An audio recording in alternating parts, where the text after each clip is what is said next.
Welcome back and thank you for joining A Shark's Perspective. If you're in marketing, then how much do you know truly about sales?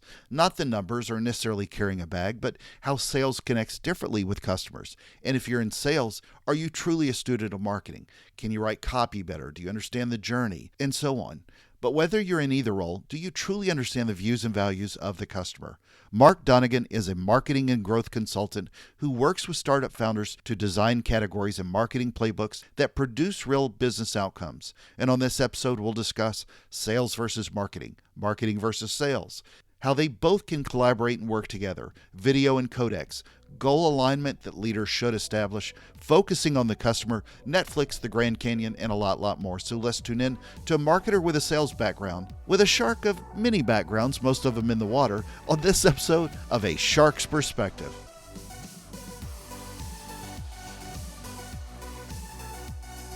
Mark, thank you so much for joining us today on A Shark's Perspective. Tell us a little bit about your background story, your career to date, and what you're doing today. Well, it's great to be here, and I always love swimming with the sharks. There you go. So thank you for inviting me. Yeah, so I'll tell you what I do, and then I'll give you the 30-second how I got here. I work. Give us about 4 or 5 minutes on you, and then break it down to a 30-second. And then break it down. There you go. So I work with technical founders, and largely what I do is architect marketing playbooks for new solutions, new products that are coming to market. Primarily, I focus on very high technology, sort of disruptive innovation. And so by definition, these are often products and solutions that don't exist or aren't, need to be explained to the market. And so there's a lot of, you might say, education. There's category design is very central to what I do. And my background is interesting because I started in sales. And so I'm a marketer who has carried a bag and worked for many years, both as an individual sales contributor and then leading teams, and ultimately getting to the point where, at one point I had almost 50 sellers working for me. We were doing $30 million a year in revenue.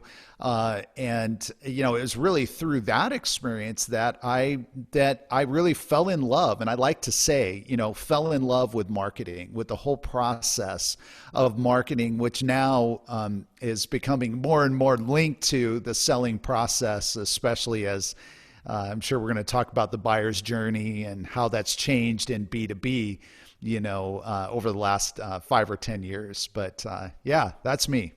So why do you think that it's important for the modern marketer to understand more about sales in particular? Boy, that's a great question. And I'm very passionate about this. I think that for a marketer to succeed, they must understand the sales process, because it is not possible to really message and to communicate with your buyer if you don't understand how they think. And this goes way beyond just sort of, hey, know your customer. Everybody's heard that, right? Hey, know your customer, learn, who your customer is, what they care about, et cetera. What I'm talking about is what that buying process is. And if you're not, if you don't have a command of sales and how sales works, the psychology of it, the process of sales, and the particular business model that you're operating in, then as a marketer, it's going to be really difficult. It's going to be a little bit random, where if you're successful, if a campaign or a particular marketing motion lands, you're not necessarily going to know it was because you did intersect with where that buyer is. And so understanding the sales process, understanding how it works and how that buyer wants to relate and how that buyer is making decisions, it's just absolutely paramount. It's critical. Well, a lot of marketers today, I think, unfortunately, sometimes know of a persona of John Smith who fits a Yes. certain look and feel, but they don't know The who avatar. John Smith actually is. And he lives at Yeah. 123 Main Street, and he or her Yeah. has, kids, and this is an important buying decision. And so understanding that, I think, has really been tough. But at the same time, let's flip that. What do you think about sales as to what they need to learn better about marketing? Because I think it's very easy to poo-poo on marketing very Yeah. often. And I've Yeah. carried a bag as well, so I get it. Yeah. Yeah. But there's a value to both that they both bring, and sales is missing a lot too. Yeah. Yeah, so it's interesting. I think that there's a common theme. If you look at the successful account executives, now, just for a point of reference, I work pretty much exclusively in B2B, and I'm primarily working in selling cycles that are long. That is defined as, it can be 6 months, sometimes on the short end, and it can even go to multi-year. There usually are up to as many as 20 stakeholders. So, this isn't a nice 60-day sales cycle where it's largely self-serve, and and I'm not downgrading that. Some days I would love to to have that experience, but just for reference, where you see success with account executives who really just seem to be hitting it out of the park, or they're consistently performing, you will find that they have become students of marketing. Now, it's interesting because I have worked with many great sellers who have become students of marketing. None of them would necessarily say, "Hey, I've made it my business to go learn marketing." They're not necessarily thinking about it that way, but what they are thinking about is, how can I best connect with my buyer? How do I communicate to them? What are the tools? What are the techniques? Even going down into, how do I write my emails? Which, if you really think about it, now we're starting to talk about copywriting, at some level. And so if you were to dissect the behaviors and what these really top sales executives are doing and these salespeople are doing, you would say, wow, they have, whether they know it formally or not, they have learned some of the art, or maybe a lot of the art, of copywriting. They have mastered the tools. Amen. They're exploiting the CRM and the marketing automation platforms as they have access to it, and they're even pushing to get more access or to use it more, rather than just objecting and saying, "Hey, I don't have time for that. I need somebody to complete all my Salesforce entries because I'm too busy," quote unquote. Yeah, I think it's interesting when you really think about how bad sales pitches are today. It stands out more than marketing pitches, especially like LinkedIn. Yeah. And Yeah. so I wish salespeople would be better trained in marketing, and marketing definitely better trained in sales, because it seems like the biggest gap is often marketing to sales from a mindset standpoint, but from a practice standpoint, sales seems to miss the most. So, Yeah. but then why do you think there's a tension between the two? Because this is something that comes up all the time. So the tension between marketing and sales, really, I think comes from, there's a couple aspects to it. One is what we just talked about. It's lack of understanding. So where there's lack of understanding, you might even say sort of empathy, but it's beyond empathy. It's a lack of understanding of what the seller actually does and what their role is in securing that revenue. And then conversely, a lack of understanding of what marketing is doing to set the stage so that that buyer is going to make the decision we want them to make, which is choose our product and service, and again, secure that revenue. Lack of understanding, just automatically kind of sets up tension. Now, if everything's going well, if we're making our numbers, we're hitting out of the park, then there's probably not a lot of tension there. But as we know, business plans are best laid plans, and the market's very dynamic. And so and then a pandemic happens. And a pandemic happens, absolutely. And so, if there's not understanding, then it gets super easy for marketing to point to sales, sales to point to marketing. So, I think what I found, just practically speaking, is that Wherever I have been in a situation, whenever I've been in a situation where there's been a little bit of that tension or you can feel it brewing, whenever we've been able to close that gap, that understanding gap, it just goes away. It just melts away. And in fact, then collaboration is born. And now you have marketing proactively reaching out to the sellers saying, what can we do? What tools do you need? Hey, we're thinking about building this. Would that be helpful? And then sales says, wow, that would be amazing. But you know what? Can we do this? And they've got, and marketing, rather than saying, well, that's, we don't know if that's what we want to do, or we have a different idea. Marketing says, absolutely, let's adapt because you are the seller, you're the front line. And so where there's collaboration, then that closes. Now, this all goes back to the leaders, right?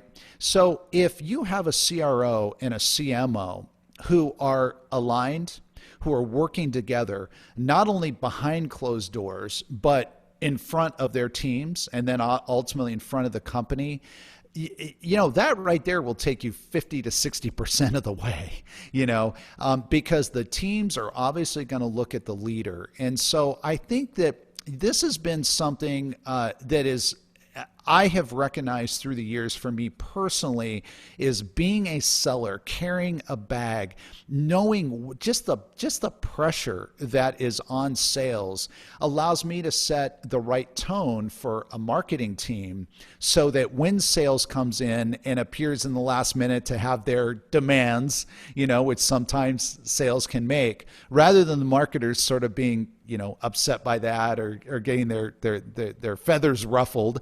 It's a lot easier to say, hey, look, I know that they've hit us at the last minute. I know they've just reversed course. I know that what they're asking for is going to require that we scrap, this aspect of the campaign that we're working on. But here's why that makes sense. And this is why we're going to do it. And it's amazing how all of a sudden the tension, just sort of melts away between sales and marketing. Agreed. But, to push back a little bit, I think, and this is not necessarily pushing back at your point, because it would be very hard for a CMO or a CRO or a CEO or anybody else to not agree with every word you just said. Sure. And then you go still find the problem. That's right. I don't know how much of it is just kids fighting for their own sandbox and for a bigger portion of the budget. But it's one of those issues that it just seems like it keeps coming up over and over and over again. And a lot of what I've seen this year as well, the pandemic hasn't exactly helped that because we're not even able to connect the same way to really gain that kind of understanding with each department. And so it just causes some natural confusion. I'll give you an example. There was a client that we worked with that had some marketing campaigns out. They went to the call center, would get the calls from the people for a complex sale. And there was a lot more tension than had been in previous years of working with this client. And so I just noticed, and that was one example. I didn't know every dynamic behind it, but as much as we see this come up over and over again where it needs to be a better understanding, it still seems like there's a lot of swings and misses out there. And a lot of that too is the leadership changes. Yeah. It changes frequently. So it's always kind of a disruption that doesn't help the problem. Yeah. I think this comes back to reporting and metrics in some ways. So if you have a marketing team who is tasked with making an MQL number and an SQL number, and you have a sales team that is tasked, of course, ultimately with revenue, right? That's the ultimate KPI. But then they have a different set of metrics. You set yourself up for a situation where marketing could be performing and sales is not. Or you can even have the opposite. You could have a situation where marketing actually is not hitting their MQL number or their SQL numbers, but sales is making the revenue number, and this is bad because at the end of the day, marketing and sales all rise together, succeed together, or they fight the hill together.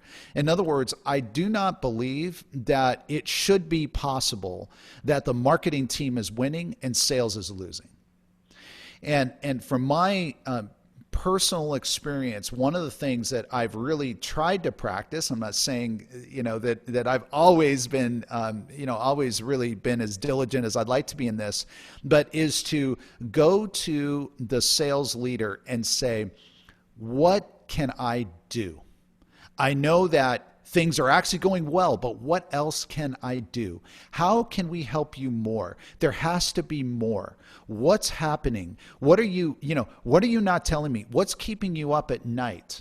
And by keeping that dialogue open, and when there's trust and when there's free flow of information back and forth, then it allows the marketing team, and I'm speaking from a marketer's perspective, to really support sales. But this goes all the way to the CEO. If the CEO or whoever is setting out, the ultimate KPIs and the metrics that, whether that's on a monthly basis, quarterly basis, annual basis, however within the organization it gets measured, if marketing can win, can make their number, make their KPIs, but sales can fail, then there's a problem.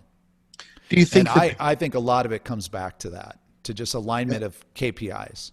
Do you think the pandemic is shifting that conversation any, in that every business right now is so growth focused? It needs to be, a lot of them, just to survive. Yeah, but sure. Especially it becomes, venture capital funded. Exactly. And so a lot of that becomes a lot more sales focused than necessarily marketing focused. And again, it causes some friction. Not necessarily, the friction's not the biggest problem, but it causes some misalignment, if you will, that basically does not benefit your end customer. Yeah. Boy, that end customer comment is also a biggie, because at the end of the day, if everything points back to what's best for the customer, then some of these problems, I don't want to say it's too simplistic to say they take care of themselves, but they certainly go further down the road of solving themselves, because if that's ultimately what we're doing. We're ultimately asking the question, what is best for our customer? We obviously have a product, we have a solution, we want to sell them. We really believe this is going to meet a very specific need that they have, solve a problem they have. So there's value exchange there. But there also is, what is the best way for us to interface as a marketing organization and then as a sales organization, that we can facilitate that customer's decision more easily, more quickly, more efficiently. Because if the customer's in pain, if we truly believe that we have a solution that they need because there's a problem to be solved, then on some level the customer's in pain. So why would we not want to join together marketing and sales to make it as easy as possible for that customer to not just say yes and choose our solution, but to then quickly get it implemented and get a solution to their pain? The other point of this, I think, that's important too, and I love your viewpoint on this. I speak about this a lot in B2B, is it's very often that the goals get misaligned with marketing and sales, especially in the B2B space, because that sales team and the marketing team supporting a client, even if they think well about their customer, they don't necessarily think about their customer's customer. And the reason I mention that is your customer's customer is not necessarily giving you, the external agency, a KPI to follow. But if what you're doing is not benefiting the people that they serve, it's out the window. So, and that doesn't mean that you're trying to go directly to, again, John Smith that lives at 123 Main Street, the person that buys the product or service from the large brand that you're a service provider to. But at the same time, sometimes those goals get misaligned, and it's hard to really get an understanding from you to the business you're servicing to their customer. Yeah, I think that's so true, and it just comes back to an original comment I made about why a marketer needs to have command of the ecosystem. If you're a student of the ecosystem, and let me explain really quick what I mean, because I know ecosystem, everybody's heads nodding, oh yeah, ecosystem. A lot of times that people interchange the word industry. And they'll say, oh, of course you have to know your industry, and everybody's head kind of nods, right? Like, well, of course, almost like, why are you even saying it? That's so obvious. I define industry different from ecosystem. Industry is at a very high level, a set of companies and the basic goods and services that are provided within that industry to a particular customer, to the customer. And again, you can have different customer segments. You can split this up, right? And certainly some industries are very much more fragmented than others. But there's the industry, right? But an ecosystem is different. An ecosystem is, what is the relationship between my company, the product or the service, or products and services that I provide into this industry, and the other companies that maybe I have to interop with, or the customer that I'm selling to has to interop with? And what are those intricate relationships such that if somebody outside of my company change their offering, that it could affect how my solution works? Okay, so let me try and illustrate this. I work largely in the video business. And largely, I'm working around video technology that is called video encoding. And just to think about it this way, when you create a movie, when a movie is produced and it's edited together and it's pristine, it's what you would see in a theater, you can just imagine that that's a very, very, very large file size. Anymore, there's really not film, although, yes, there's a handful of films that are still being literally shown through film projectors. Mostly it's all digital. So it's easy to understand that these are extremely large files.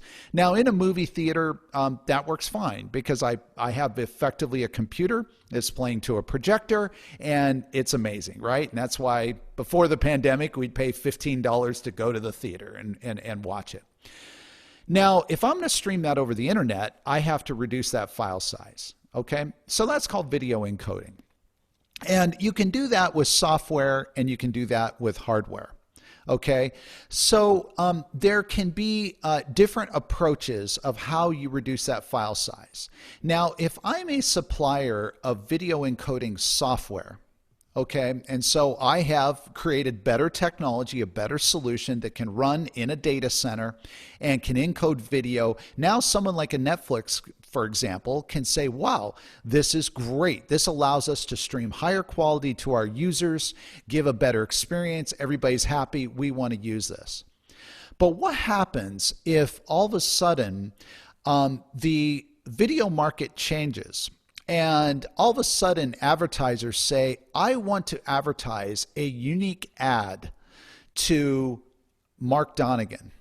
And I want to advertise a unique, I want to be able to push a completely different ad load, something completely different to this person and to this other person and to this demographic. And now we're talking about this digital personalization, right? Which everybody's talking about. But now what's interesting about this is now I need to create a video encode that is individual for every person. Now, if I only have 100 viewers, then that's not that big of a deal. But what do I do if I'm of the scale of a Netflix and I have 150 million users worldwide, whatever their numbers are? It's even higher than that, I believe. But now what do I do? Now I need to use a hardware solution or a different type of solution. Now, if I am not a student of the ecosystem, I could be going along happy with my software solution, super, super happy and oblivious to the fact that the market is fundamentally shifting and changing, and how a video encoding function is deployed is changed. And I could find myself with maybe the very, very best software solution that the industry, it wouldn't be accurate to say the industry doesn't want. But the way that fits into the way that video is being distributed and the way that business models are being built changes. Now, that's a little bit of a techie explanation, but hopefully that illustrates the importance of understanding an ecosystem, and why, if you don't understand that, and if you're a marketer or if you're a salesperson and you're just kind of carrying your bag, happy, and you've got your can pitch and you're so excited to tell somebody about what you're doing, you could find that your success is fleeting. So you brought this up earlier. I wanted to touch base on this. Why do you think demand gen is the responsibility of the entire company, and who do you think should lead that? Yeah. Yeah, that's I don't know how controversial it is now, but Make it controversial. Add some flavor to it. So yeah. So so I have a very firm belief that demand generation is not a role in marketing. It is marketing. And it's even broader than that. It's the job of the entire company, because, again, a lot of marketers would curse that. Yeah, exactly. They would. Now, again, some of these conversations have to be nuanced a little bit. If we're having a conversation at the brand level of Coca-Cola or American Express, then certainly, there's a place to say, hey, there is a very clear, brand function, and there's very, and we can look at, go down into their product segments and say, okay, there's an individual marketing team that's driving, demand for this particular American Express product, for example. But, we're probably talking more to startups. We're talking to growth stage. We're talking to smaller private companies. And really, it is the role of the entire company. And what I mean by that, and how that manifests itself, is that all marketing needs to drive a business outcome that is, of course, ultimately set by the CEO and the founder and the board. Okay.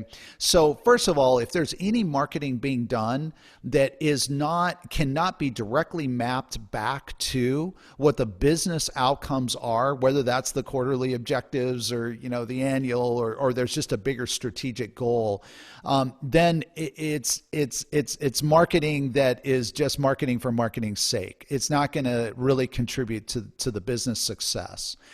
A second aspect where this plays out is in product, is that the role of product in terms of literally how the product is built, features that are selected, roadmaps, really ultimately everything about product should ultimately be able to map back to where is their revenue? Where is, how is what we are building going to drive, again, business outcomes? And I find that more and more, there's discussion around product-led growth. I think that's very helpful, because that does bring the product team into this much bigger discussion, which is, how can we help, and how can we further accelerate, we as product accelerate growth for the company, again, business outcome. And obviously sales is, sort of the primary, if marketing and all the go-to-market function is the tip of the spear, sales is the shaft that's, driving that spear all the way through the market, to use that analogy. But yes, demand generation is not just MQLs and SQLs and then, hey, good luck, I hope you get it closed. It is the responsibility of the entire company. So how do you think today's, especially in the B2B world, how do you think today's CMO can get their marketing team educated more in sales? And then, kind of vice versa, how does a revenue sales leader also help their salespeople get more experience in marketing? Yeah. So, some of this is just spending time together, right? And it's intentional effort to say, you know what, we are not, and we can be the marketing team or we could be the sales team. We are not so busy that we don't have time to spend, to spend time with the marketers and spend time with the sellers. I think, it's not possible through all of the sales processes that you could have marketers, for example, join sales calls. Although now that so many things are virtual, it's maybe a little more possible. But when we go back to in-person sales meetings, it is maybe a little more difficult to say, hey, let's bring along some of the marketers so they can really experience. But to the extent that the marketers can actually hear and listen and be a part of real sales meetings, real sales conversations, I think is incredibly helpful, because we all know that you can read even a transcription of a sales call, but if you're there and you hear the customer say the same words, it's just different. It has different meaning. Yeah, it can answer one objection. That's absolutely not just a social listing platform. Yeah, absolutely. And I think, I think in a way of the success of, revenue operations and platforms like Gong, and you think about, why are those platforms needed, and why are they really seem to be gaining massive momentum. And it's because they made it easy to listen, to really sort of, as much as is possible, get into that sales conversation. And then after the fact, be able to, dissect, hey, what did that seller do well? What should they have done different? How can we learn from that? And then as you relay that through the organization, naturally the whole organization gets better. And so, maybe there's room. I've not actually used Gong, for kind of the marketing sales interface, but, maybe Gong is a perfect platform, to be used. So Mark, how do you think the end customer then really looks at this entire sales and marketing conundrum that we're in with so many brands today, so many people in sales and marketing that are not, kind of swinging and missing? Well, the customer doesn't care. Exactly. At the end of the day, the customer does care about is that they have a job to be done. The job to be done is they're looking for a solution. That solution is for a problem. Now, they may or may not be that aware of what the problem is. Certainly at some level, they are aware, else they would not be in the market. But it's our job to ultimately make it as easy as possible, both as a marketing organization and as a selling organization, to answer the buyer's needs. And we ultimately want them to give us the PO. That's the objective. We want to sell our product, but there are steps that buyer is going to go through. And I'm not talking about a funnel, talking about their own internal process. Mm-hmm. And, I found it was super interesting. Gartner put some research out last year, if I recall correctly. Maybe it was even late 2018, but I think it was 2019. And one thing really stuck out in my mind is that in their survey, they found that I think it was greater than 55%, maybe it was even 60% of buyers were already more than halfway through their buying process before they even reached out to a vendor. Now, the reason why that's significant is that all of us, the classic marketing funnel and the sales process is built around this very early discovery, and then this education phase, and then we have this process, right? But guess what? The buyer doesn't care about that process. And if they're first encountering us when they're already more than halfway through their research and their phase, well, we better rethink. We better not be forcing them to start back at step one. And I think too many of the processes and the playbooks that are being run are still trying to force buyers and the buying committees into this process, which the buyer says, hey, look, I'm gonna jump from step 3 to step 1 to step 6 to step, I'm gonna move around however I darn well please. And it's our job to meet the buyer where they're at. It's not our job to force the buyer to meet us where we're at. And I think the marketing and the sales organizations that get that are winning. The ones who don't get that are maybe they don't know they're not winning yet, but they're certainly not on the right side of the process. Yeah, and I love what you added about the process, because if I just think about my own days internally at brands, if somebody could have, it would have not even mattered as much what the solution or product or service was if I could have figured out an easier way to get it executed through an internal system. That was worth more than what I was actually buying.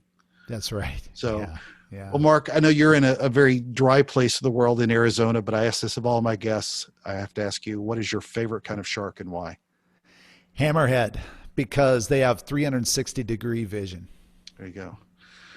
Well, Mark, it's a special time in the show. Are you ready for the 5 most interesting, important questions that you're going to be asked today? Oh boy, here we go. I'm ready. Bring it on. Number 1, sales or marketing? Sales. Interesting. Even though you wear the marketing hat more often. Yeah. Okay. All right. Yeah, you got to ring the cash register. Gotcha. Number 2, you got a weekend trip in Arizona, Grand Canyon or Monument Valley? Ooh, Grand Canyon. It is. It's just harder to get to, and there's too many tourists. Yeah. Number 3, it's a movie about sales. Biff Loman in Death of a Salesman or Boiler Room? What's a better sales movie? You're asking which am I? No, which one's your favorite? Oh. Well, who doesn't like Boiler Room? Yeah. Even though no one wants to operate that way, really. But and you could argue Death of a Salesman was a better play than it necessarily was a movie. So either one. Yes. All right. Number 4. All right. This is a video encoding question, since it's a lot of the world you live in. Here we go. MPEG-4 or an AVI? MPEG-4, which is also known as AVC and H.264. Yeah. So, well, I was just putting it in common language. Yeah. No, it's great. And number 5, and the most important question that you're going to be asked today is biscuits or cornbread? Ooh, cornbread. All right, good man. So, Mark, where can people find out more about you, keep up with what you're talking about with all this marketing and sales and a lot more? Yeah, absolutely. I have a lot of information and, some articles, my thoughts on my website. It's growthstage.marketing. So growth stage, and then it's a .marketing domain. And definitely, I think people will appreciate, reading what I've got up there. Mark, thank you very much for being with us today on A Shark's Perspective. Hey, thank you for having me. Thanks again. So there was my conversation with Mark Donnigan, a marketing and growth consultant who works with startup founders to design categories and marketing playbooks that produce real business outcomes. Let's take a look at 3 key takeaways from my conversation with him. First, it's imperative to me that the modern-day marketer know more about sales and working in that role. And for me, a lot of that is simply because it gives you a better and different perspective of understanding your customer and what motivates them to buy. Personas and customer journeys are great, but it's never the same as actually listening to and speaking with your customers directly and knowing them by their name rather than a unique customer ID you've mapped through your data. That also doesn't mean that you must start carrying a sales book, but that also doesn't mean that you should only hear from the customer through a social listening tool. Look, it ain't easy. Allow me to use the fancy grammar here, but it ain't easy for most people to get this, especially from a demand gen standpoint. It's not just a focus on sales, but you can make more sales from a better understanding of your customer. Why? Quite simply because your customers care about their problems. Just like Dale Carnegie said. He said, and I quote, "People are not interested in you. They're not interested in me. They are interested in themselves morning, noon, and after dinner." So, in order to sell better to them, it's our duty to sell them in a better way that helps them. They don't care about the sausage making process at your company, and they shouldn't. So let's serve them with better marketing. Second, it's imperative as well that the modern day salesperson know a lot more about marketing and working in that role. As Mark said, where he sees a lot of successful salespeople, they are students of marketing. Some of the basic forms of communications and marketing provide much better sales results that don't get applied enough in sales today. Think about how truly bad the sales pitches that you get on LinkedIn, for example. Even for just that, applying better marketing would improve so much of some of the really bad efforts that people are making. Copywriting was the example he referenced, but even just better copy doesn't work if it's simply a copy-paste effort that you as a customer can easily see through when it's done to you. Third, another thing that would help ease the tension between marketing and sales is a better alignment of goals that leaders should establish, as well as some cross-training to better understand how each job role works towards completing those goals. As Mark said, where there is collaboration, that gap closes, and that takes leadership to understand why, though. Sales enablement to me is not just a tactic, it's also a mindset, and it's a collaboration. I love this quote when Mark said, "At the end of the day, marketing and sales all rise together, succeed together, or they fight the hill together." This isn't just important from a leadership point of view or a sales enablement case study, if you will. It's important to your customers. Got a question? Send me an email to kenneth@asharksperspective.com. Thank you again for the privilege of your time. So I hope that I've sold you on one thing today, and it's that I hope that you will join us on the next episode of A Shark's Perspective.